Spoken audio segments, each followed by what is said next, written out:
하지는 않고 앞부분 내용을 오늘 살펴보고 다음 주에는 뒷부분 내용을 살펴보려고 합니다. 2장에 담고 있는 내용을 보면 본문이 순서대로 순차적으로 잘 기록을 하고 있거든요. 우리가 읽지 않았지만 바로 앞절까지 1절부터 13절까지는 사건이 나오고요. 그리고 지금 읽은 14절부터는 이 사건 상황에 대해서 다니엘이 어떻게 처신을 했는가 이 내용을 담고 있습니다. 이제 다음 주에 보게 될 내용은 그 이후에 이제 본격적인 내용이 나오는 내용을 담고 있습니다. 우리가 본문에서 읽지는 않았지만 1절부터 13절까지 어떤 사건이 있었는지를 간단하게 말씀을 드리려고 합니다.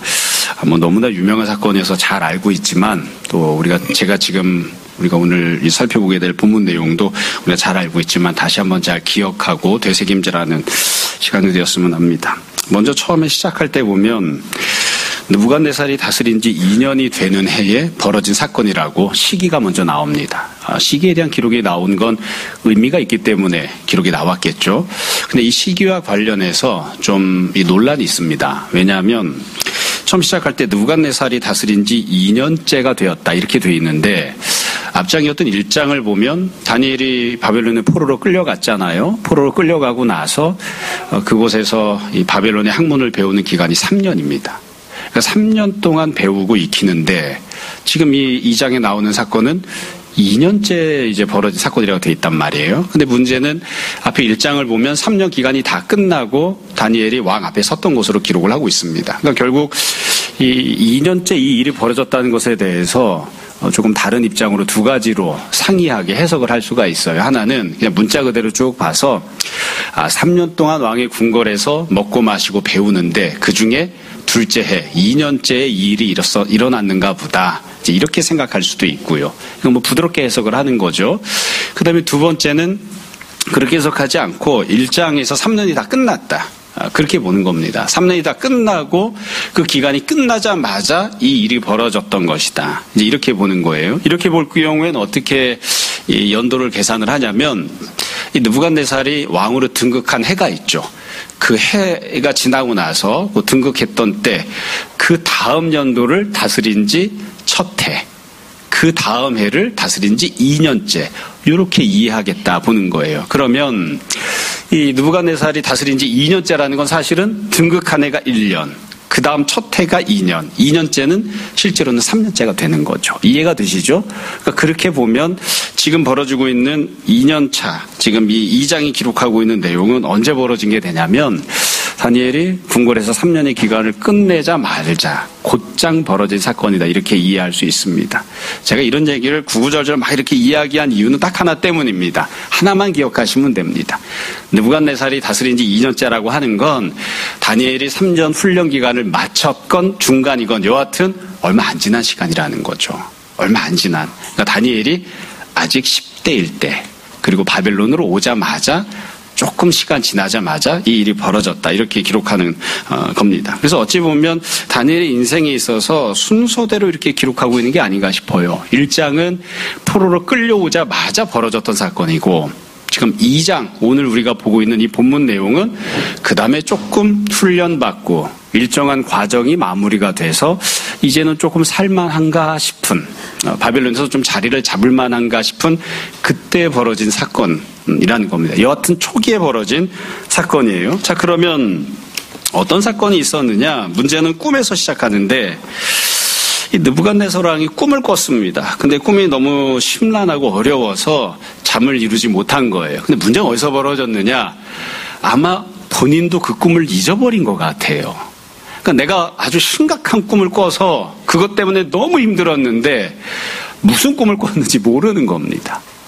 그러니까 이 양반이 어떻게 하냐면 잊어버리고 말아야지 이랬으면 좋을 텐데 그게 아니라 바벨론에 있는 술사들, 점쟁이들 뭐 이런 사람들, 지혜 있는 사람들 다 불러 모읍니다. 그러니까 그 당시에 우상 숭배하던 종교 지도자들을 불러 모으는 거죠. 그리고 나서 이야기한다고요. 내가 꿈꿔서 그것 때문에 힘든데 너희가 좀 해석을 해라. 그러니까 이 술사들이 와서 당연히 질문을 하겠죠. 왕이시여 꿈의 내용이 뭡니까? 이렇게 물어봤어요. 그랬더니 왕이 뭐라고 하냐면 기억 안 난다. 모른다. 니네가 꿈도 알아내고 해석도 알아내라. 지 마음 편한 대로 하겠다는 거예요. 내가 이것 때문에 마음이 힘들어 죽겠으니까 내 마음 후련할 때까지 꿈도 알아내고 해석도 알아내라. 그러니까 이 술사들이 뭐라고 대답을 하겠어요? 미친놈 아니야? 이렇게 생각하지만 속으로만 그렇게 생각하지 겉으로 그렇게 얘기할 수는 없잖아요. 그렇죠? 아마 있는 생각 그대로 이야기하라고 하면 이렇게 얘기했을 것 같아요. 왕이시여, 당신은 미친놈이 틀림없습니다. 이렇게 얘기하고 싶었을 것 같아요. 그래서 술사들이 점잖게 이야기한다고요. 아니, 꿈이 뭔지 어떻게 알아냅니까? 그걸 알아낼 수 있는 건 신들이나 알아낼 수 있는 거지 우리는 그건 알아낼 수가 없고, 왕이 잘 생각하셔서 꿈 내용을 우리에게 알려주시면 우리가 해석을 알려드리겠습니다. 그러니까 이제 느부갓네살이 우리가 알고 있는 대로 성격 파탄자잖아요. 나중에 정신병자가 돼서 돌아다니는 인간이기 때문에 이 처음에도 정상이 아니었던 것 같아요. 그러니까 이 느부갓네살이 뭐라고 하냐면 니네가 시간을 지연해서 목숨을 부지하려고 하는 거지. 그러면서 이 자식들 다 끌어내고 지혜 있다고 불리는 모든 사람들 다 끌어내서 다 죽여버려라. 저는 이런 내용을 볼 때마다 가끔 그런 생각을 합니다. 역시 미친놈이 정권을 잡으면 엉뚱한 사람들만 다 이 고난을 당하고 고통을 당하는 것. 이게 죽어야 할 만한 일인가요? 지 마음에 안 든다고 해서 사람을 죽여라 마라. 그것도 한두 사람이 아니고 아무 상관없는 사람들까지 다 죽이라고 하는 그런 지경이 된 거예요. 이제 문제는 어디 생겼느냐? 다니엘도 죽게 됐다는 거죠. 다니엘은 이런 부탁을 받았다는 것도 들어본 적이 없었어요. 왕이 꿈을 꿨는지 어쨌는지 이런 것도 들어본 적이 없이 갑자기 그냥 한무대기로 그 속에 들어가 있는 사람이었기 때문에 같이 죽임을 당해야 되는 그런 지경을 만난 겁니다. 이게 이제 1절부터 13절까지 기록하고 있는 사건입니다. 이 사건을 아주 간단하게 이야기하면 이렇게 이야기할 수 있습니다. 이 사건과 상황을 잘 이해하는 게 지금 다니엘이 어떻게 처신하는지를 이해하는 초석이니까요. 첫걸음이니까요. 이 사건은 쉽게 이야기하면 죽음의 위기를 만난 겁니다. 어려운 상황을 만난 거죠. 고난을 만난 겁니다. 근데 이 고난이 어떠한 고난이냐면 여지껏 있었던 고난과 비슷한 종류의 고난이기는 한데 여지껏보다 더 심각하고 어려운 그런 고난과 어려움을 만난 거죠. 지난번에 1장에서 기록했던 것은 어찌 보면 다니엘 입장에서는 인생을 걸고 하는 것이기는 하지만 야채를 먹느냐 고기를 먹느냐 우상 숭배하느냐 하나님만 섬기느냐 이런 정도였잖아요. 근데 지금은 어떠냐면 사느냐 죽느냐가 달려있는 문제예요. 사느냐 죽느냐. 이미 죽여버리라고 했으니까 이제 죽어야 되는 그런 지경을 만난 거죠. 그러니까 지난번과 비슷한 문제이기는 한데 상황이 더 심각해진 거예요. 뿐만 아니라 지난번 문제도 내 힘으로는 해결할 수가 없었죠. 환관장이 야채만 먹는 걸 허락을 해주든지 하나님 섬기는 걸 허락을 해줘야지 내가 뭔가를 결정할 수 있는 권한이 없었다고요. 지금은 상황이 더 심각하죠.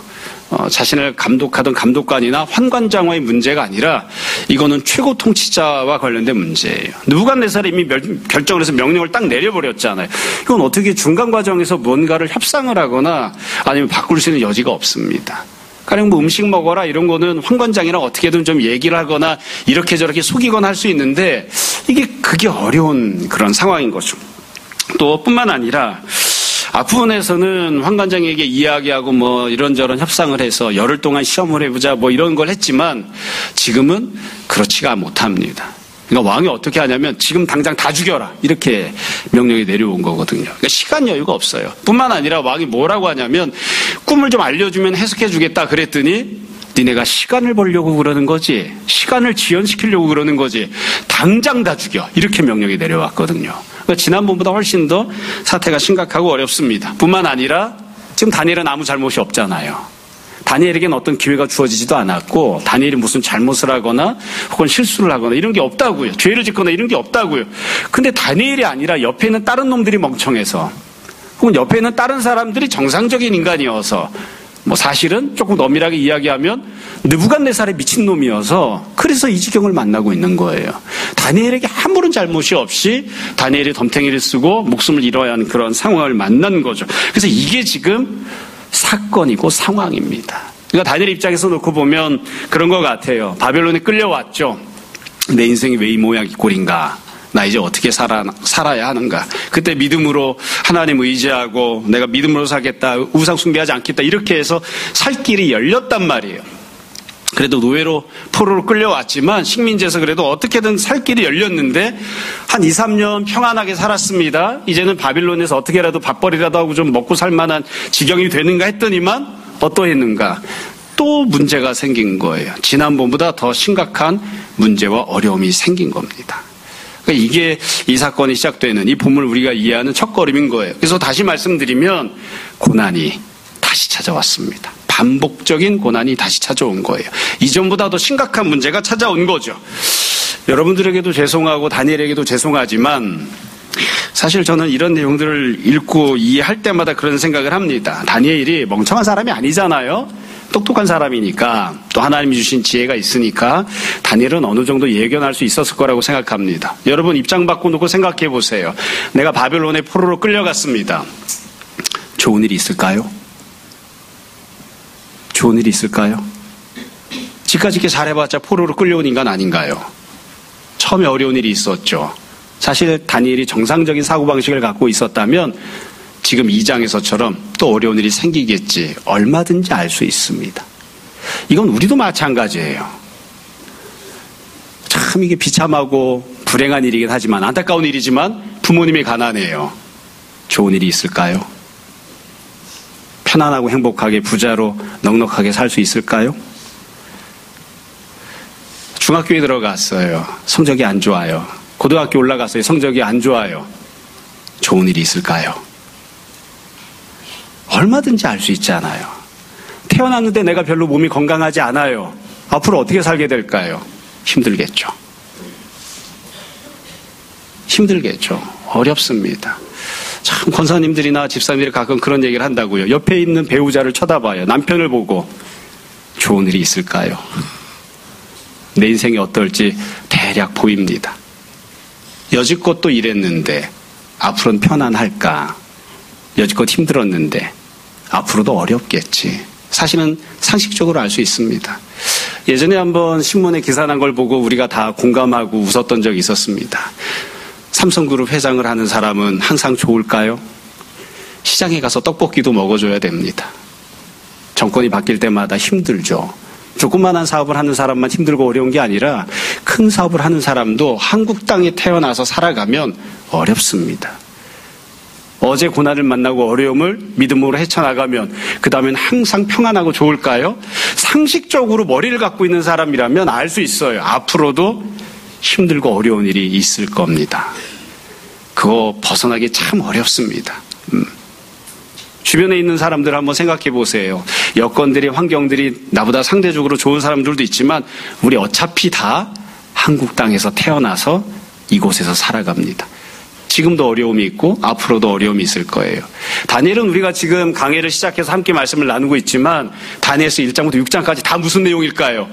계속 죽을 지경 만납니다. 왜 그럴까요? 포로로 끌려왔잖아요. 그걸로 인생 끝난 거예요. 사실은 포로로 끌려왔잖아요. 여기서 좋아봤자 뭐가 얼마나 좋겠어요. 계속 힘들고 어렵겠지. 포로로 끌려왔는데 성공해봤자 뭐가 얼마나 좋겠어요. 그래봤자 포로지. 그게 이제 다니엘이에요. 다니엘. 그래서 우리가 이 다니엘을 읽을 때마다 그런 생각을 한다고요. 우리도 이런데, 우리도 비슷한 면이 있는데, 우리도 다 한국 땅에서 태어났잖아요. 한국 땅에서. 미국 시민권을 갖고 있어도 한국 땅에서 살고 있다고요. 한국 사람으로 살고 있는 겁니다. 그러면 이 땅에서 사람들이 만나고 있는 힘들고 어려운 일들을 우리도 다 만납니다. 벗어날 방법이 없어요. 그래서 어제도 어려움을 만나면 오늘도 어려움을 만나고 오늘 어려움을 또 헤쳐나가면 내일도 어려움을 만나고 그게 사실은 얼마든지 예견할 수 있는 일이에요. 예견할 수 있는 일. 예전에 그런 얘기를 한 적이 있었거든요. 교회에서 성도들이 이런저런 얘기하다가 우리 형제들에게 설거지하라고 하잖아요. 형제들이 주일날 이렇게 설거지 하는데 제가 이제 이 A라고 한 형제한테 이렇게 이야기를 했어요. 우리나라에는 자매들은, 여자들은 차별도 많이 당하고 또 능력이 있어도 발휘하기도 어렵고 힘들고 어려운 일들도 많이 당해서 좀 교회에서 배려해줘야 되지 않느냐. 그랬더니 그 A라는 형제가 뭐라고 했느냐. 선재야 잘 들어. 이렇게 얘기했어요. 그 A라는 형제가. 목사님, 한국에서 살아가는 30대 남성이 얼마나 어려운 줄 아십니까? 한국 땅에서 남성으로 살아간다는 게 얼마나 힘든 일인 줄 아십니까? 너무 힘듭니다. 그렇게 얘기하더라고요. 그래서 제가 뭐라고 했겠어요? 잘 참고 지내라. 어떡하겠니? 천국에 가서 지낼 때까지 소망 품고 믿음으로 잘 살아라. 그렇게 얘기했어요. 이건 뭐 어떻게 할 방법이 없는 거죠. 너무 이게 좀 비참하게 가라앉은 분위기로 시작하나요? 예. 여하튼 미친놈 한 놈 때문에, 느부갓네살 때문에 이 지경을 만났다 생각하고 이렇게 계속해서 어려운 상황을 만난 겁니다. 자, 그러면 우리가 오늘 보려고 하는 내용은 뭐냐면, 상황이 얼마나 힘들고 어렵냐 이게 아니고, 상황이 어렵다고 해서 모두가 다 불행하게 사는 건 아니에요. 모두가 다 처져 있거나 다 우울증 걸리는 것도 아닙니다. 상황이 어려워도 사람마다 각기 다르게 살아요.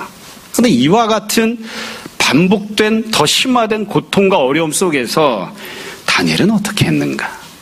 우리가 잘 알고 있는 내용인데 다시 한번 보는 겁니다. 다니엘이 했던 행동이 두 가지입니다. 다니엘이 했던 행동 두 가지가 오늘 본문에 나옵니다. 첫 번째는 14절부터 18절, 두 번째는 19절부터 23절 이렇게 나뉘어서 기록을 하고 있습니다. 이 다니엘이 했던 행동을 보면 무슨 마치 연극 대본을 써놓은 것처럼 장면을 이렇게 슬라이드로 이렇게 박아놓듯이 착착착 박아놨어요. 그래서 첫 번째 장면에 보면 슬라이드 3개가 들어있습니다. 첫 단계, 두 번째 단계, 세 번째 단계. 두 번째 장면도 보면 첫 번째 장면, 첫 번째 단계, 두 번째 단계 이렇게 딱 장면들이 이렇게 들어있거든요.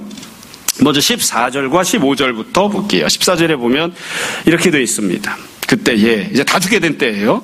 왕의 근위대장 아리옥이 바벨론 지혜자들을 죽이러 나가매 다니엘이 명철하고 슬기로운 말로 왕의 근위대장 아리옥에게 물어 이르되 왕의 명령이 어찌 그리 급하냐 하니 아리옥이 그 일을 다니엘에게 알림해. 이게 첫 번째 장면이에요. 이게 다니엘이 행동하는 첫 번째 모습입니다. 다니엘이 묻죠. 왜 이렇게 상황이 급박하냐 이렇게 물어요. 급박한 이유는 딴 이유가 없어요. 미친놈이 다 죽이라고 명령했거든요. 느부갓네살이 다 죽여버리라고 명령을 했잖아요. 지연하지 말고 시간 끌지 말고 당장 죽여라 이렇게 명령을 했잖아요. 그러니까 이것 때문에 급박한 거예요. 그래서 물었습니다. 근데 묻는 것을 보면 참 묘하게 돼 있어요. 다니엘이 명철하고 슬기로운 말로 물었다고 돼 있죠. 무슨 뜻이냐면 다니엘의 이 명철과 슬기는 어디서 났을까요? 1장에서 생긴 겁니다. 어떤 분들은 다니엘은 원래 태어날 때부터 종자가 달라서 명철하고 슬기로워 그렇게 생각하실 수도 있어요. 물론 그런 면도 있겠지요. 근데 1장을 보면 하나님께서 다니엘이 믿음으로 살겠다고 결심하고 채소만 먹고 자기 인생을 하나님께 던졌을 때에 하나님께서 주셨어요. 1장의 맨 끝에 결론이 뭡니까? 하나님께서 학식을 주시고 학문을 주시고 명철과 슬기로움을 다니엘에게 주셨습니다. 그 명철과 슬기로움이 믿음의 결과로 하나님께 보상을 받아서 다니엘에게 있었던 거예요. 그 명철과 슬기로움으로 다니엘이 아리옥에 질문을 합니다. 그러니까 이 첫걸음부터 참 묘하죠. 만약에 다니엘이 앞선 1장에서 믿음으로 살지 않았으면, 하나님께 은혜 받지 못했으면 이게 없었겠죠. 근데 이걸 갖고 있었다고요. 하나님이 주신 명철과 슬기를 갖고 있었다고요. 그래서 그걸 가지고 질문을 던진 겁니다. 물었어요. 어찌 이렇게 급하냐 하니까 아리옥이 뭐라고 하죠? 대답을 합니다. 아리옥이 그 일을 다니엘에게 알림해 이렇게 되어 있습니다. 언제나 말씀드리지만 이 장면도 1장과 똑같아요. 아리옥의 대답은 굉장히 비상식적입니다. 원래 아리옥이 정상적으로 행동했으면 어떻게 행동했어야 됐을까요? 간단합니다. 굳이 대답할 필요가 없습니다. 네가 뭔데 물어봐. 지금 당장 죽어야 되는데. 그리고 대답해주지 않고 그냥 죽여서 시체를 끌고 가면 그만입니다.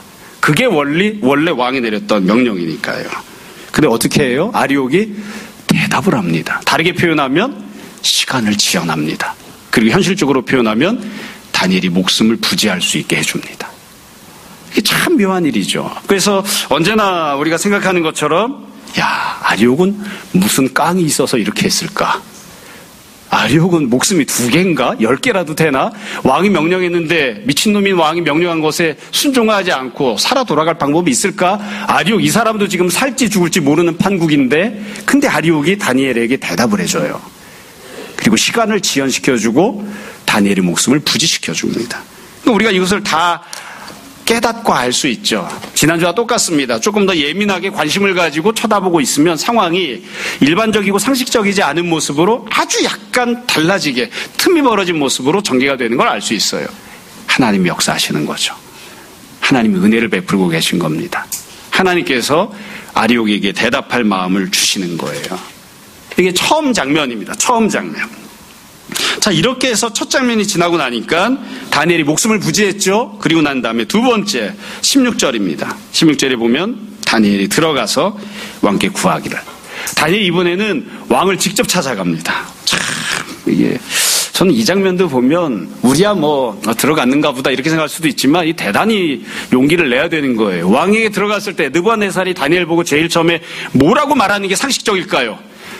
왜 시체로 나뒹굴어 있어야 할 너 따위가 지금 내 앞에 찾아왔느냐? 아리오가 어딨어? 불러와라 그 자식까지. 이게 정상이죠.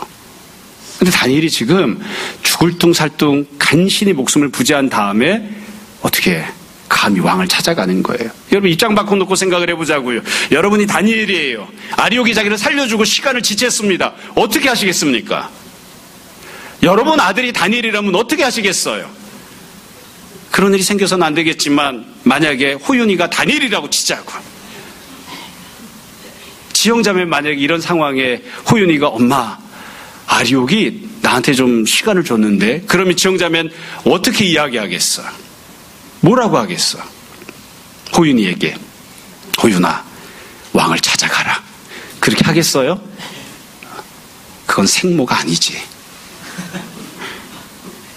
어떻게 하겠습니까? 도망가야지. 배 타고 남의 나라로 도망가야지. 다른 나라로 도망가서 노예로 살든 가난하게 살든 뭐 어떻게 살든 여기 있으면 안 되는 거죠 지금. 근데 다니엘이 어떻게 해요? 왕에게 들어갑니다. 그리고 이야기를 한다고요. 이것도 굉장한 용기를 낸 거죠. 그리고 일단 다니엘이 이 선택을 하면서 자기 목숨을 걸은 거예요. 그리고 나서 다니엘이 왕이 구하니까 그 다음에 보면 이렇게 돼 있습니다. 뭐라고 구했느냐? 구한 내용도 중요해요. 시간을 주시면. 지금 왕이 싫어하는 게 뭐예요? 지연하는 거예요. 당장 죽여 이러고 있는데 왕이 가서 뭐라고 해요? 시간 주시면, 지연을 해주시면 왕이 그 해석을 알려드리리다 한 거예요. 제가 이 설교를 준비하면서 그 생각을 해봤어요. 야, 다니엘 보통 사람이 아니네. 뭐 물론 그런 기회가 주어지진 않겠지만 저에게 만약 다니엘 같은 기회가 있거나 저에게 다니엘 같은 위치가 주어져서 저에게 가서 윤석열 대통령에게 그 사람이 이야기하는 것과 정반대 이야기를 해라 할 수 있을까? 한 걸음 더 올라가서 트럼프 대통령을 만날 수가 있는데 트럼프가 하는 것과 정반대 이야기를 할 수 있을까? 시간을 지연해달라 이렇게 할 수 있을까? 그럼 그 사람이 들을까? 다니엘이 가서 이야기합니다. 시간을 주시면 그 해석을 알려드리겠습니다. 여러분 다니엘이 구했던 이 내용은 상식적인 내용이 아닙니다. 다니엘이 내용을 알고 있나요? 꿈을 알아요? 모르잖아요. 꿈을 알 수 있게 될까요? 그것도 확신할 수 없잖아요. 그러니까 다니엘이 지금 하고 있는 이 말은 상식이나 자신이 갖고 있는 경험을 갖고 이야기하는 게 아니라 믿음으로 얘기하고 있는 거예요. 하나님 나에게 알려주실 것이다. 하나님이 살려주실 것이다. 조금 더 솔직하게 이야기하면 만약 하나님이 나에게 살려주시겠노라고 꿈을 알려주시지 않으면 죽겠다. 그 마음을 가지고 왕에게 이야기하는 겁니다. 믿음으로 이야기하고 있는 거예요. 그 해석을 알려드리겠습니다. 그러니까 16절 뒤에 보면 결과가 안 나와요. 근데 우리가 알고 있는 대로 왕이 느부갓네살이 허락을 합니다. 그래서 다니엘이 시간을 두고 꿈을 찾아낼 수 있는 기회를 부여받죠. 시간을 얼마나 부여받았는지는 모르겠습니다. 앞부분에서 이 채소만 먹을 때는 일단 열흘 동안 시험을 했잖아요. 지금 며칠이나 시간을 줬을까요? 며칠이나? 상식적으로 판단하시면 됩니다. 1장에 나왔던 환관장이나 감독관은 그래도 약간 상식이 있는 사람들이고요. 인간적인 정리나 양심을 갖고 있는 사람이고요. 지금 2장에 등장하는 느부갓네살은 미친놈입니다. 시간 열흘씩 안 줘요. 당장 죽이라고 하는 사람이 시간 줘봤자 얼마나 줬겠어요. 그래도 시간을 줍니다. 그러니까 하나님이 역사하시는 거죠. 그래서 우리가 이런 모습을 보면 단계마다 하나님께서 역사하고 있다는 것을 알 수 있어요. 다시 말씀드립니다. 하나님께서 문제를 한 번에 완벽하게 해결하지는 않으시지만 조금씩 틈이 벌어지게 하시고 하나님이 역사하고 계시는구나. 이걸 예민하게 관찰하고 보고 있는 사람은 깨달을 수 있게끔 그렇게 일하고 계신 걸 알 수 있습니다. 17절 18절에 보면 세 번째 장면이 나오죠. 17절에 이 다니엘이 자기 집으로 돌아가서 여러분 우리가 뭐 당연히 집으로 돌아갔다 생각하지만 이것도 굉장히 감격스러운 장면이에요. 원래는 어떻게 돼 있어야 됩니까? 죽임당해서 시체로 다른 사람들이 끌고 집으로 갖고 왔어야 돼요. 근데 다니엘이 살아서 돌아왔잖아요. 자기 발로 걸어왔잖아요. 살아서 집으로 돌아옵니다. 그리고 친구 하나냐, 미사엘, 아사랴에게 그 일을 알립니다. 어떤 일을 알렸을까요? 어떤 일을? 야, 내가 시체로 올 뻔했는데 살아서 왔어. 일단 이거 알려준 거죠. 지금 상황이 이러이러해. 알려준 거죠. 아리옥이 나한테 여지를 줬어. 그리고 왕도 나에게 지원을 허락해줘서 이 모든 것들을 알려주는 거예요. 하나님이 조금씩 역사하고 계신 것 같아 알려주는 거예요. 알려주는 거예요. 그리고 나서 부탁하죠. 18절 부탁하는 내용이 나옵니다. 하늘에 계신 하나님이 이 은밀한 일에 대하여 불쌍히 여기사 다니엘과 친구들이 바벨론의 다른 지혜자들과 함께 죽임당하지 않게 하시기를 그들로 하여금 구하게 하니라. 이 다니엘이 친구들에게 기도를 부탁합니다. 기도를 부탁해요. 이 기도를 부탁할 때 무엇을 부탁했는지도 잘 생각해 보세요. 불쌍히 여겨달라고 기도하는 겁니다. 불쌍히 여겨달라고. 제가 얼핏 생각할 때는 히스기야처럼 제가 믿음으로 살려고 했으니까 하나님 저는 살려주셔야 되지 않습니까? 제 믿음에 대한 보상을 주십시오. 이렇게 해도 될 것 같은데 그렇게 안 해요. 여지껏 3년이나 잘 키워놓고 죽으면 하나님 손해 아닙니까? 살려주십시오. 잘 써먹으시기 바랍니다. 그렇게 안 해요. 기도하는 내용은 딱 한 가지입니다. 불쌍히 여겨달라. 이건 처음에 말씀드렸던 것과 똑같아요. 다니엘은 평생 불쌍하게 산 사람입니다. 지가 아무리 잘나고 똑똑해도 포로로 끌려온 인생이잖아요. 1장도 다니엘은 불쌍한 사람, 2장도 다니엘은 불쌍한 사람, 3장도 다니엘은 불쌍한 사람, 끝장까지 다니엘은 불쌍한 사람이에요. 포로로 끌려온 청소년이었을 때도 불쌍한 인생, 왕궁에서 먹고 자랄 때에도 불쌍한 인생, 높은 지위에 올라가서 국무총리가 되든 뭐가 돼도 불쌍한 인생이에요. 그러니까 하나님 앞에서 나를 불쌍히 여겨달라, 나에게 긍휼을 달라, 그렇게 구하는 거죠. 그러고 나서 친구들에게 같이 기도하자고 그렇게 이야기를 하죠. 참 이 내용도 보면 목회자 입장에서는 그런 생각이 듭니다. 혼자 기도하는 게 아니라 친구들과 같이 기도하잖아요. 옆에 있는 사람에게 같이 기도하자고 하잖아요. 그래서 무언가 문제가 있을 때, 특별히 죽을 지경을 만났을 때 내가 기도를 부탁할 사람이 있고 혼자 끙끙거리는 게 아니라 또 함께 더불어 기도하는, 참 이게 귀하고 아름다운 모습이 아닐까 싶습니다. 여하튼 이렇게 해서 보면 다니엘이 어떻게 행동하는지 우리가 알 수 있습니다. 고난을 만났는데, 죽을 지경을 만났는데, 지난번에 믿음으로 헤쳐나와서 그래도 좀 그럭저럭 살만한 지경이 되었는데 또 내가 더 죽을 지경을 만났을 때 다니엘이 어떻게 하는가? 다니엘은 선택을 합니다. 하나님께 자기의 삶을 다 던지는 선택을 하고 그 선택에 부합하는 행동을 하죠. 기도합니다. 하나님 앞에 기도하는 그런 모습을 우리가 볼 수 있습니다. 개인적으로는 이 모습을 보면 그런 생각이 좀 듭니다. 다니엘이 했던 행동을 제가 지금 세 장면으로 나눠서 말씀드렸는데 세 장면 다 똑같아요. 첫 장면 구하고 막 부탁하죠. 아리옥에게. 두 번째 장면 구하고 왕에게 또 막 부탁하죠. 세 번째 장면 친구들에게 구하고. 참 비굴한 인생을 삽니다. 비굴한 인생을.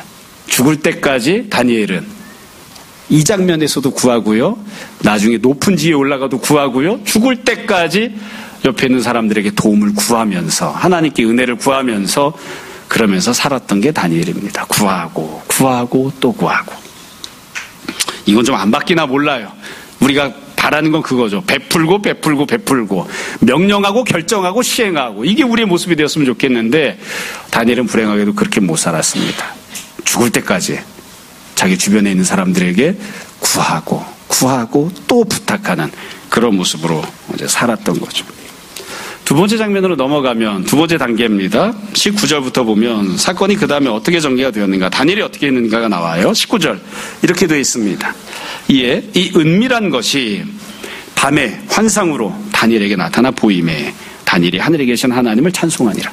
저는 19장을 보면 굉장히 이렇게 가끔 화가 납니다. 상황이 해결이 되는데 이렇게 간단하게 해결이 돼? 죽을 지경이었는데 사느냐 죽느냐, 이게 지금 몇백 명인지 몇십 명인지 알 수 없는 수많은 사람들이 죽을 지경을 만났는데 하나님이 문제를 해결하실 때 정말 간단하게 해결하세요. 밤의 환상으로 다니엘에게 꿈을 보여주세요. 그래서 마음이 이렇게 가끔 울컥할 때가 있어요. 이렇게 간단할 것 같으면 아예 문제를 만들지를 말든지, 처음부터 좀 미리 문제가 생기기 전에 알려주시든지, 사전에 뭔가 조치가 가능하게 해주시든지. 근데 하나님은 다니엘 일생을 보면 한 번도 미리 사전에 알려주시거나 미리 문제를 피할 수 있는 길을 알려주신 적이 없어요. 준비해 주신 적이 없어요. 항상 문제 생기고 고생하고 고난 만나고 죽을 지경을 만나면 그 다음에 뭔가 길을 이렇게 열어주시지. 여하튼 하나님이 다니엘에게 그가 품었던 믿음대로 왕이 어떤 꿈을 꾸었는지를 보여주셨습니다. 그리고 다니엘이 여기서 하나님께 찬양을 하죠. 다니엘이 이렇게 느부갓네살과 다른 점은 그거죠. 느부갓네살은 보고 잊었고요. 다니엘은 보고 기억합니다. 만약 다니엘이 꿈을 보았는데 잊어버리면 어떻게 될까요? 하나님 보여주셨는데 잊어버려서 그럼 어떻게 될까요? 낮잠 한 번 더 자야죠. 낮에 하나님이 또 환상 보여주시길 구해야 되겠죠. 다니엘이 이렇게 하나님이 응답하시는 것을 경험하고 본문을 보면 아주 단순하게 기록을 해놓았죠. 하나님을 찬양합니다. 하나님을 찬양합니다. 이게 아무것도 아닌 것처럼 보여도 굉장히 중요한 내용이죠. 은혜를 받았을 때 성도는 제일 처음에 어떻게 해야 하나요? 하나님을 높이고 하나님을 고백하고 하나님을 찬양하는 겁니다. 이건 간증하는 게 아니에요. 내 옆에 있는 사람에게 하나님 이렇게 역사하셨습니다. 그렇게 이야기하거나 전하거나 간증하는 게 아닙니다. 하나님을 향하여 찬양하는 거예요. 하나님을 향하여. 종종 보면 저도 그렇고 우리 성도들이 신앙생활하면서 어떤 문제를 해결받았을 때, 은혜를 받았을 때 하나님의 이름을 높이고 송축하고 찬양하고 선포하는 그런 일들에 인색하지 않나, 그런 일들이 참 훈련이 안 되어 있는 게 아닌가 그런 생각을 할 때가 있어요. 일단 하나님이 나에게 은혜를 베푸셨잖아요. 그러니까 내가 그 은혜를 받은 순간 그걸 내가 감정적으로 누리거나 이 소식이 필요한 사람들에게 알려주거나 이렇게 하는 게 아니라 하나님 앞에 서서 선포하는 거죠. 하나님 당신은 위대하시고 하나님께서 나에게 이와 같이 큰 은혜를 베푸셨습니다. 정말 놀라운 기적과 역사하심을 베풀어 주신 것을 내가 하나님 앞에 찬양하고 감사합니다. 이렇게 하나님을 높이는 거예요. 하나님을 높이는 거. 제가 생각을 해봤어요. 인생을 살면서 중요한 일이 뭐가 있었나. 특별히 그렇게 특별히 큰 일이 없었거든요. 제일 중요한 일은 결혼했던 거. 그 다음에 중요한 일은 첫째, 둘째 애들 낳았던 거. 그 다음에 대부분 다 사소한 일들 뿐이었어요. 생각해보면. 결혼할 때, 첫째, 둘째 아이를 낳았을 때 제가 병원에서, 첫째, 둘째 아이를 병원에 낳았으니까 아이들을 낳은 다음에 주님 정말 감사합니다. 하나님께서 이와 같이 큰 일을 행하셨습니다. 이렇게 하나님께 내가 뭔가 고백을 해본 적이 있나. 하다못해 애들이 재수하고 삼수하고 대학 갔을 때에 하나님께서 이렇게 큰 은혜를 베푸셨습니다. 정말 감사합니다. 이렇게 고백한 적이 있었나? 하나님께 송축하고 하나님 이름을 높인 적이 있었나? 몇 번이나 되나? 우리가 사실 그런 부분에 굉장히 인색하지 않나 싶습니다. 훈련이 안 돼 있는 거예요. 그냥 좋기만 해요. 좋기만 한 거예요. 하나님을 높이는 그런 행동을 하죠. 20절에 보면 다니엘이 하나님의 이름을 찬양했던 내용이 나옵니다. 다니엘은 딱 한 가지로 하나님 이름을 높입니다. 하나님은 주관하시는 분, 역사하시는 분, 바꾸어주시는 분이라고 그렇게 고백합니다. 20절을 보세요. 다니엘이 말하 이르되 영원부터 영원까지 하나님 이름을 찬송할 것은 첫째, 지혜 능력이 그에게 있음이로다. 21절 첫째, 그는 때와 계절을 바꾸시는 분입니다. 하나님은 시간을 그리고 공간을, 자연환경을 주관하시는 분입니다. 바꿔주시는 분이에요. 봄이 여름이 되고 여름이 가을이 되는 것, 하나님의 역사심입니다. 두 번째로 왕들을 폐하시기도 하고 왕들을 세우시기도 합니다. 하나님은 통치자를, 인류의 역사를 바꾸시는 분이십니다. 세 번째로 지혜자에게 지혜를 주시고 총명한 자에게 지식을 주시는도다. 지혜자가 왜 지혜자가 됐느냐? 처음부터 지혜를 갖고 있어서가 아닙니다. 지혜자는 원래는 지혜가 없던 사람인데 하나님께서 그에게 지혜를 주셔서 지혜자가 되게 하신 거예요. 지혜자로 바꿔주신 거예요. 그러니까 하나님은 한 사람의 개인을 바꾸어주시는 분이십니다. 그렇게 선포하는 거죠. 22절, 그는 깊고 은밀한 일을 원래는 숨겨져 있는데 나타내시고 어두운 데 있는 것을 아시며 빛이 그와 함께 있도다. 그래서 하나님은 바꿔주시는 분이라고 선포하고 고백합니다. 하나님, 당신은 시간을 바꾸시는 분이시고 인류의 역사를 바꾸시는 분이시고 나를 바꿔주시는 분이십니다. 그 하나님의 역사하심을, 그 하나님의 위대하심을 제가 찬양하고 송축합니다. 이렇게 고백하는 거죠. 23절에 보면 이렇게 또 고백합니다. 나의 조상들의 하나님이요. 조상들이 죄에서 심판받고 여기까지 끌려왔는데 하나님을 조상들의 하나님이라고 고백하는 것도 참 묘해요. 주께서 이제 내게 지혜와 능력을 주시고 우리가 주께 구한 것을 내게 알게 하셨으니 하나님이 나를 바꿔주신 거죠. 난 원래 아무것도 모르던 사람인데 나로 하여금 아는 사람으로 바꿔주셨다고 고백하는 거예요. 내가 주께 감사하고 주를 찬양하나이다. 곧 주께서 왕의 그 일을 내게 보이셨나이다 하니라. 결국 다니엘의 기도 응답받은 건 무언가요? 다니엘이 하나님 앞에 간구했기 때문에 응답받은 내용이 뭔가요? 자기가 바뀐 거예요. 바뀐 거예요. 다니엘은 원래 지혜자가 아니에요. 근데 하나님이 지혜를 주셨습니다. 다니엘은 원래 몰랐어요. 근데 하나님이 알게 해주신 거죠.